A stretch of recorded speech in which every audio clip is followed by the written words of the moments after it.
is a sight to behold. Not pretty, very dangerous.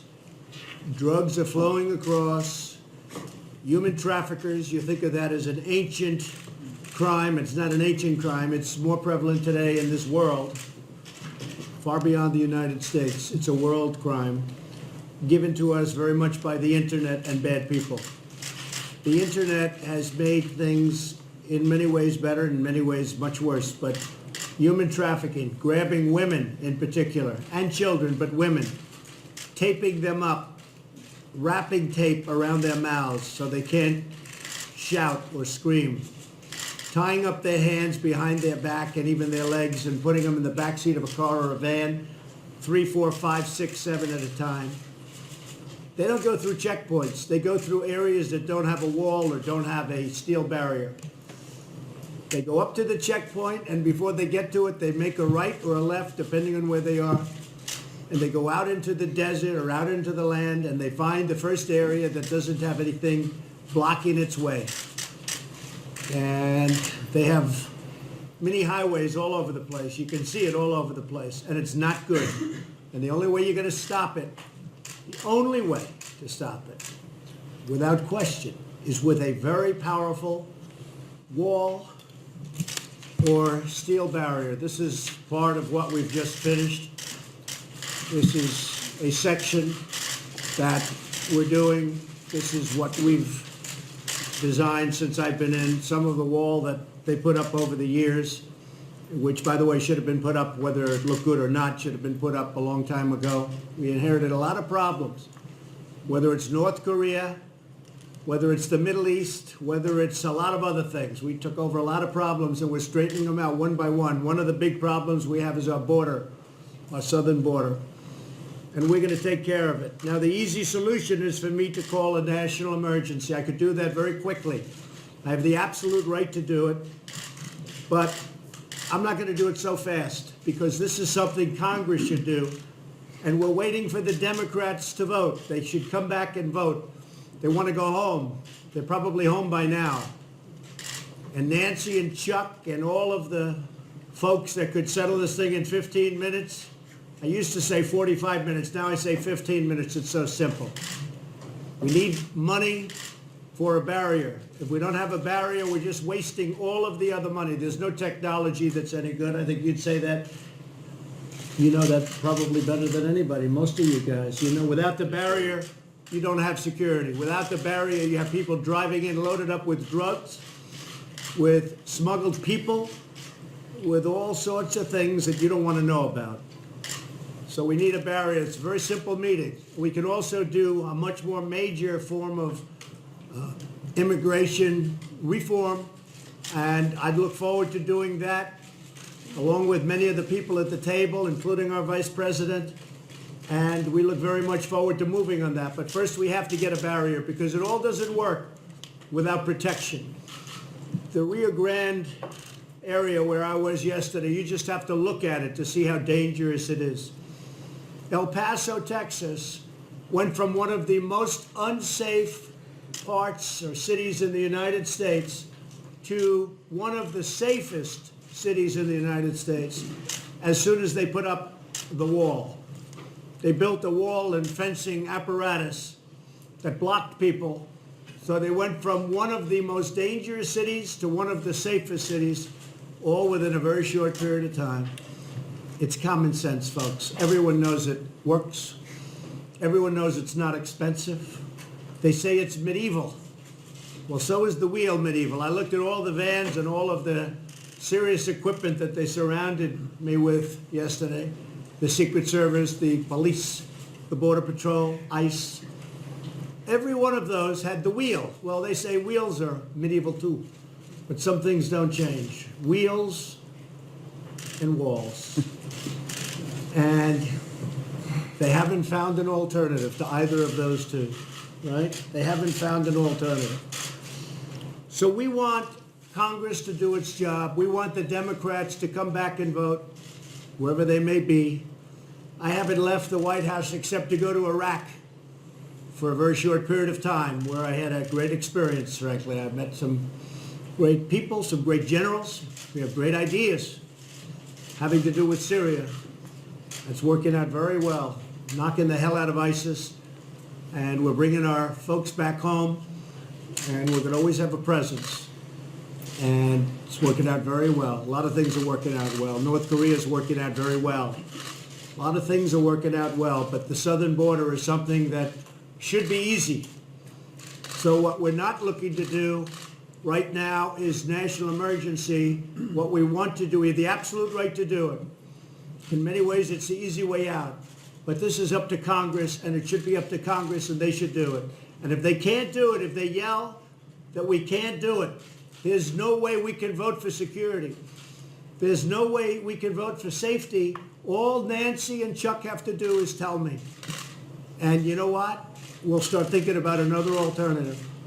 But this is one of the easy votes they'll ever have. It's very simple. And then we go on to major reform on immigration. And I look forward to that because after 50 years of talking about it, they should have done it. And frankly, previous presidents should have done the wall. It should have been done, not just sections, small sections. The problem with doing a section of wall is they come around it. So the wall works for the area that it is, but when you have the big openings, they just come around it. And we can't allow that to happen. So we have great plans. I met yesterday with the Army Corps of Engineers. You know, we're building the wall right now as we speak. Somebody said, oh, but we had $1.6 billion and they haven't spent it. The reason we haven't spent it is because the contractors are building it. And unlike governments, and this government in particular, I like paying after it's built instead of before it's built. Okay, I learned that a long time ago in building buildings. You let your contractor do the work, and then you see if they did a good job, and if they didn't do a good job, don't pay them. And if they do a good job, pay them fast. So a lot of fables were told, a lot of lies were told. So we're building wall as we speak. We've done a lot of renovation. Some of the renovation, we had no choice. We had to rip it down and build new wall. You'll see that in San Diego and some other areas where we actually went to a new wall because it was almost better and cheaper in some ways than trying to renovate old garbage that wasn't going to work. And in some cases, you had a good structure, you had a good basis, less expensive to renovate, generally speaking, and we've done a great job. So we've done a lot of renovation. We've done new wall, and we're building the new wall as we speak. And the money that they say we didn't spend has been spent, but it hasn't been paid. There's a big difference. And when the contractors finish up, they get paid, and they're doing a second section. Army Corps has been very impressive. Working with them has been great. The new wall that we've designed is really beautiful. It's visual. You can see through it, which you have to be able to do. I mean, I'd like to have a concrete wall in one way, but in another way it wouldn't be very effective because you can't see to the other side. So these are steel walls, and in many cases steel walls, it's steel that has concrete inside. It's pumped into the steel. It's hollow, and it's pumped into the steel. So it's sort of a combination of both, which is not a bad combination. So I just want to thank the people at this table, some very special people, some great friends of mine. And what I thought I'd do is just go down to my left, and maybe I'll have 3 or 4 of you say a few words to the press, and then we can all start talking about what we'll be talking about, okay? And Bunny, you've been a friend of mine for a long time, right from the beginning, and I appreciate it. And maybe I'll start with you, and we'll go over to AJ. Thank you. Thank you, Mr. President. I'm the Sheriff of Chester County, Pennsylvania.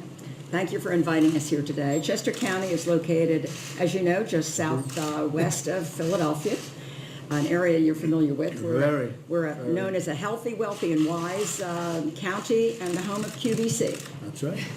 I like to tell you that because I want to let you know what a wonderful county it is of 500,000 people. And I want to share with you a very short story of a young boy named Ben who took a trip one night from Chester County into the city of Philadelphia where he acquired heroin laced with fentanyl. Mm-hmm. He brought that back to Chester County, and within an hour he was dead. I spoke to his father yesterday and told him I would be seeing you today. And I asked his father if there was anything he wanted me to share. He gave me a wonderful story. I've given it to Kellyanne. Kellyanne, you have the story, the family story. But I just want to read you the last line of the letter he sent to you, Mr. President, relating to his son, Ben. His body was exposed to a heroin substance new on the scene, laced with fentanyl 100 times the strength of morphine, which stopped his heart and breath, robbing us of our only beautiful boy. Drugs that came over our unprotected southern border, and by the way, the DEA did trace this directly to a cartel over the Mexican border.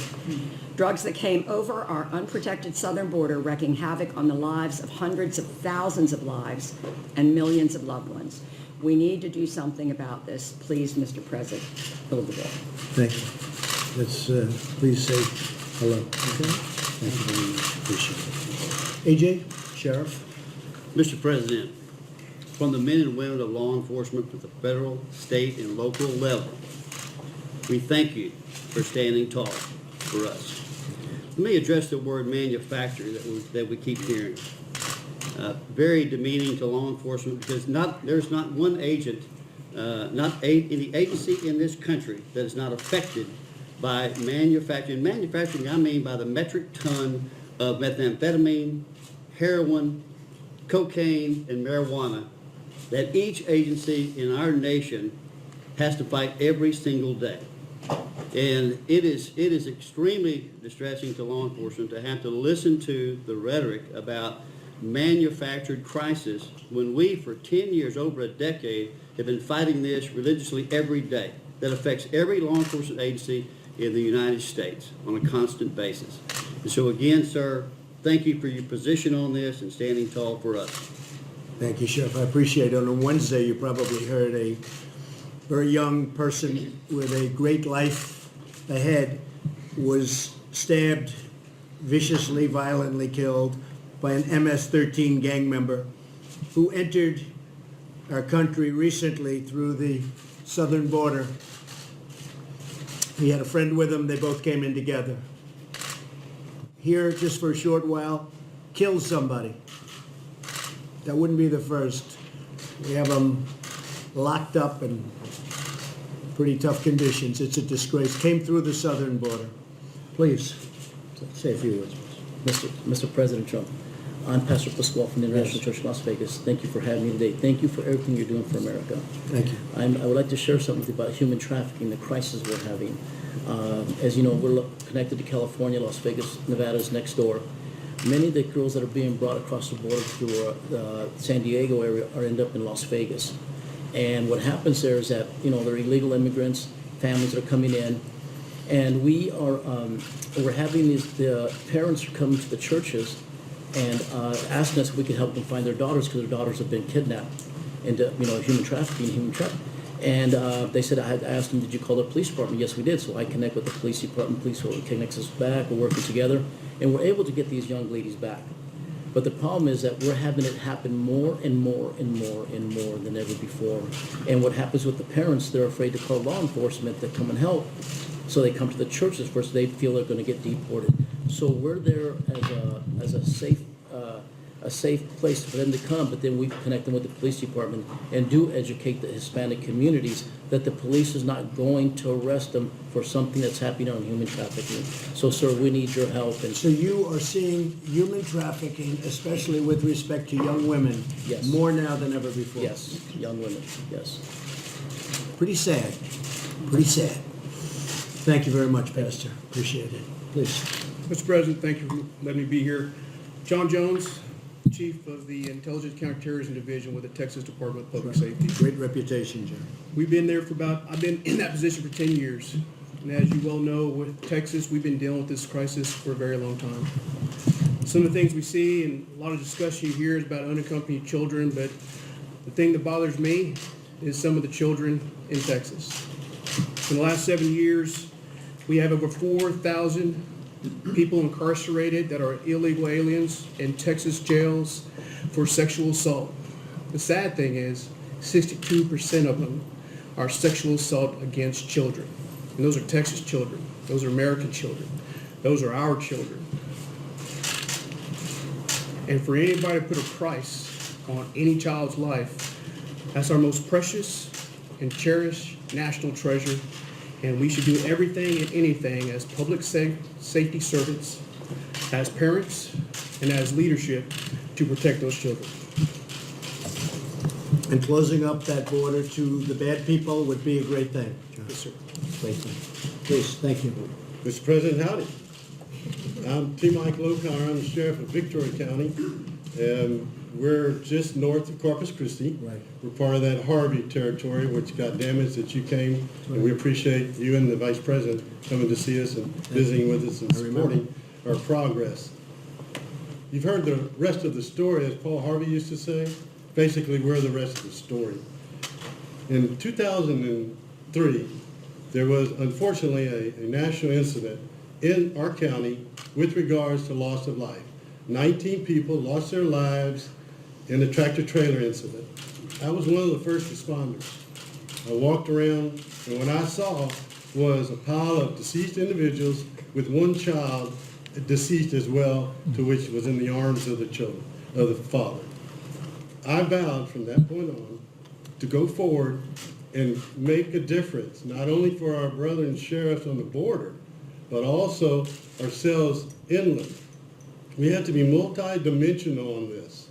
We've deemed it as a fatal funnel, Mr. President. It's a Rio Grande Valley to Laredo. Anything to and from, it's Houston and beyond.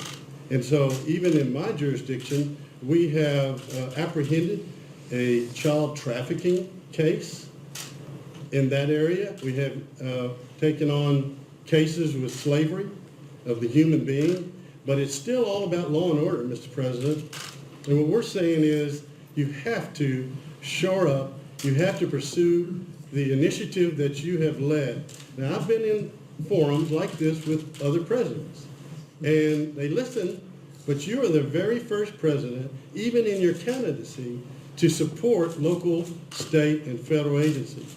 And I admire you for that, and I appreciate you for that. But understand that it's multidimensional. Yes, it's the border. And as we told our fellow sheriffs on the border, look, if we can help you fix your problem, that's going to help us. And every day, my deputies, along with Sheriff Louderback, because we're adjacent to each other, are in pursuit, dealing with one thing or another with transnational criminal activities. But I want to comment one more thing, I'll move on. I appreciate you taking ONDCP, putting it back on that cabinet level. I serve on the Houston HIDA, which takes, Houston and all the way to South Texas. If it weren't for the HIDAs and ONDCP and funding, and this is your best resource now, I'm sure some of the feds may differ, but there's a matrix of state, local, and federal that are part of those HIDAs across the nation, and they are the subject matter expert. And they have helped us with information, intelligence, outreach, etc., to try to work on this. But until we have this means of a barrier, wall, call it what you want, you've got to have that before we can solve our problems down the road. Thank you, Mr. President. Thank you, Sheriff. When you talk about the big trailers coming in and loaded up with people and the doors are locked in the back, and sometimes they're left abandoned and they all die a hell of a death. They're suffocated. They come from the other side of the border. They don't go through a checkpoint. Can't go through a checkpoint because they open up the back doors, they take a look. So you go and they go out onto the different areas, depending on where you're going, what checkpoints. They go in between the checkpoints. Most of the problem, we had a lot of drugs, a lot of things at the checkpoints, but they're usually hidden in hubcaps and engines and under the floor. But the big stuff comes in between the checkpoints. And the trailers come in loaded up with people with the doors locked in the back. They don't even give them a chance. The doors are locked. And sometimes you have the drivers running away. It's a disgrace. All of this comes in between the checkpoints where there is no wall, because you'll have some wall, a little wall, left and right of a checkpoint, generally speaking. But in between checkpoints, you may have 50 miles, 60 miles, even 100 miles. And that's where tremendous problems occur. And even yesterday I read where, fairly close to where I was, like 26 people were killed. Yes.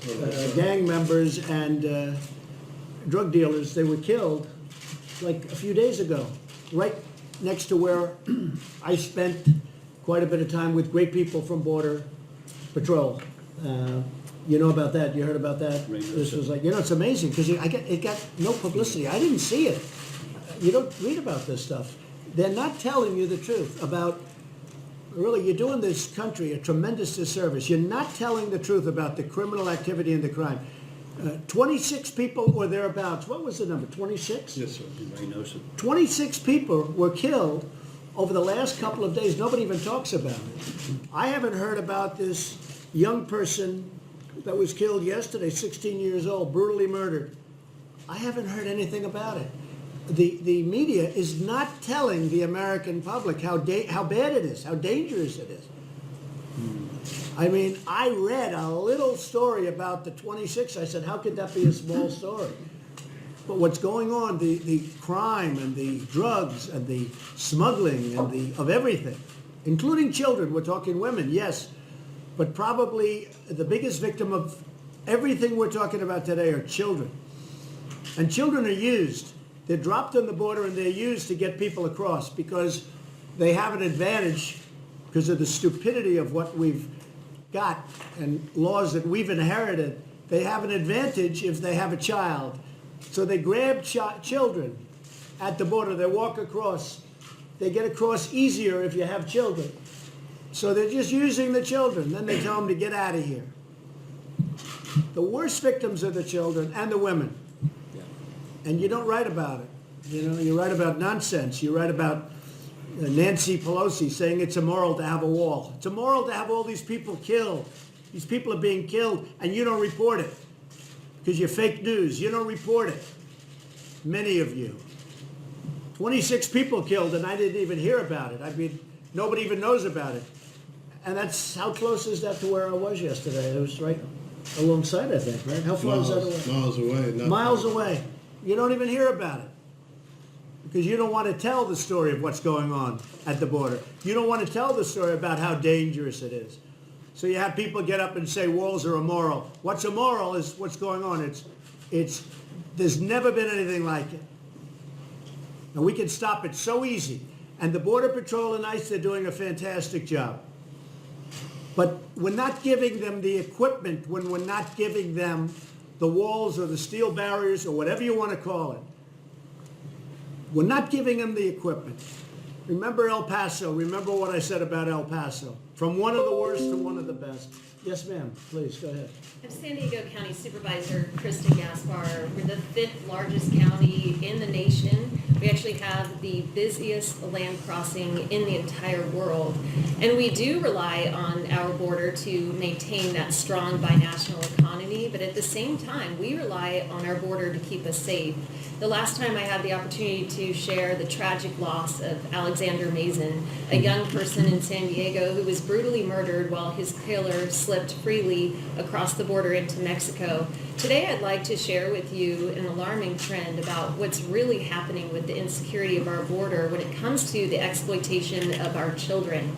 There's an alarming trend in San Diego that our young teens in San Diego schools are being actively recruited by violent drug cartels.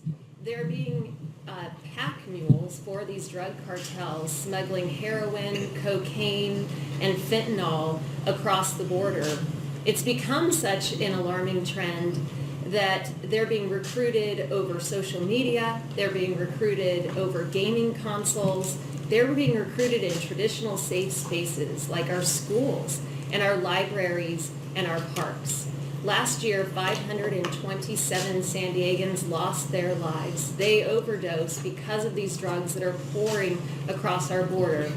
In addition, San Diego is America's finest city, but America's finest city is now home to the 2nd largest human trafficking industry in the country. Our children are being sexually exploited because of the insecurity at our border. San Diego, this evil industry, raked in close to $1 billion last year.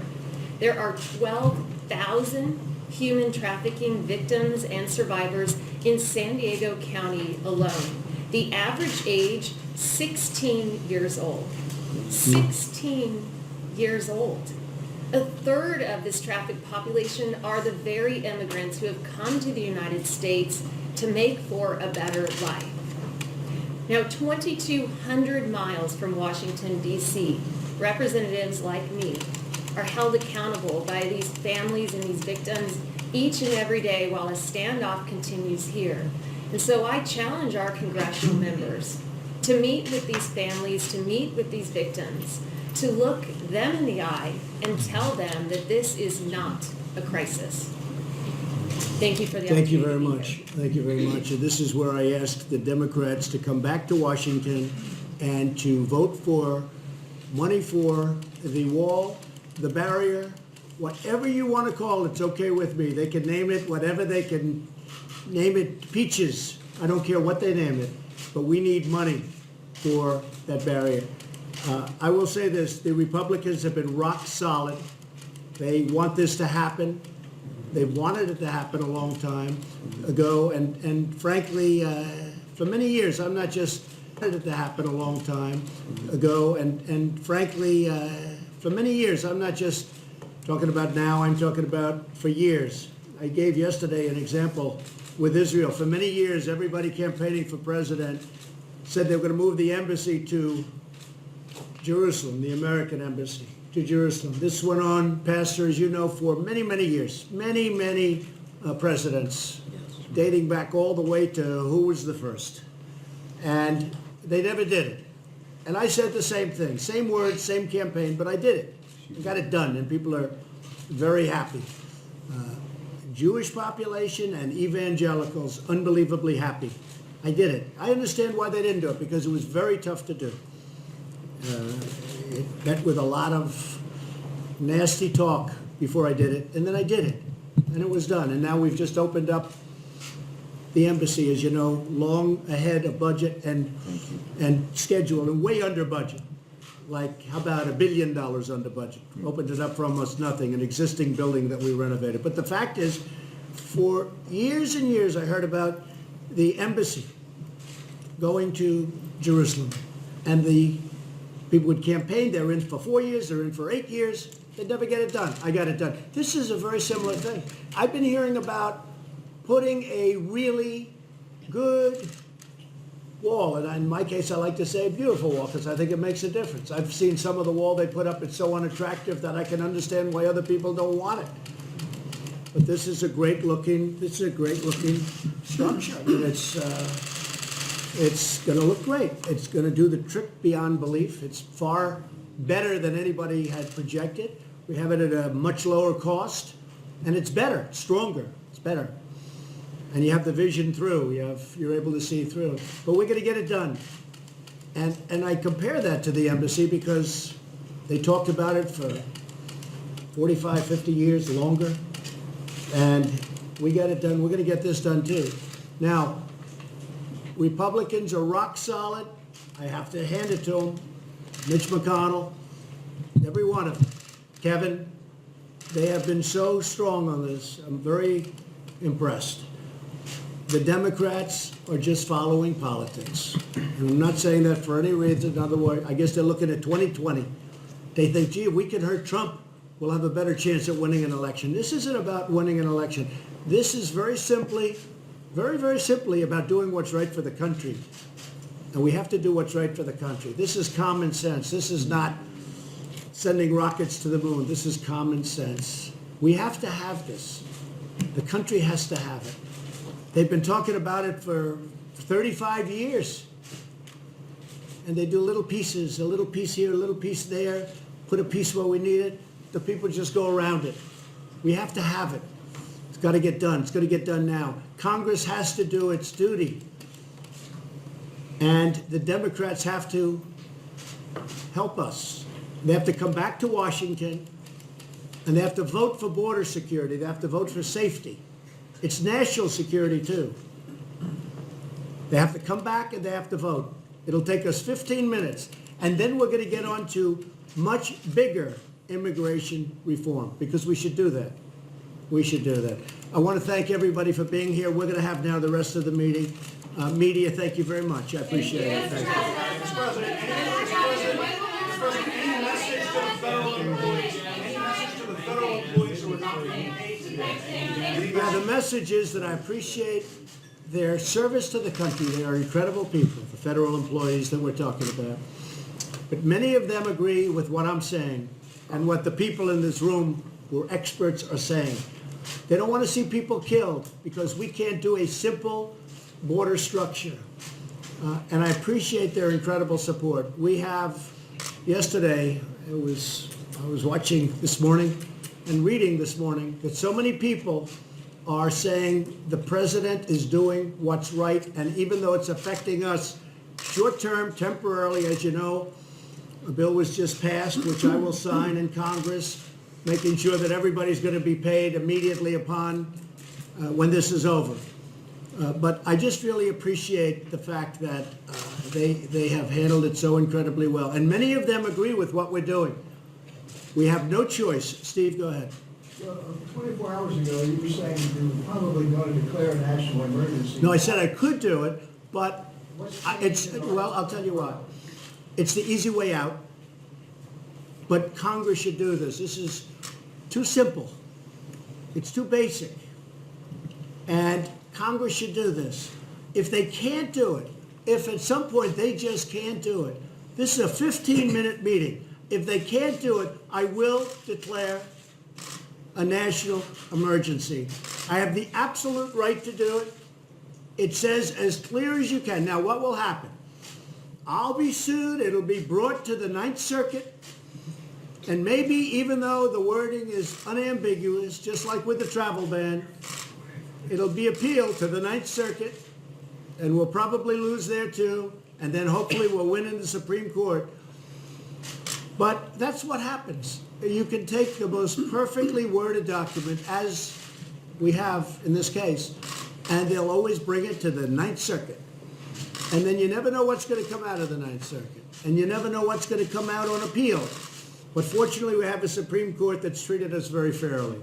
So I'd rather not do it because this is something that Congress should easily do. This is something that the Democrats should do. And I don't want to give an easy way out of something as simple as this. Not only simple, it's easy, and it's going to secure our country. You know, we have a country that is under siege. You could actually, you know, a lot of people don't like the word invasion.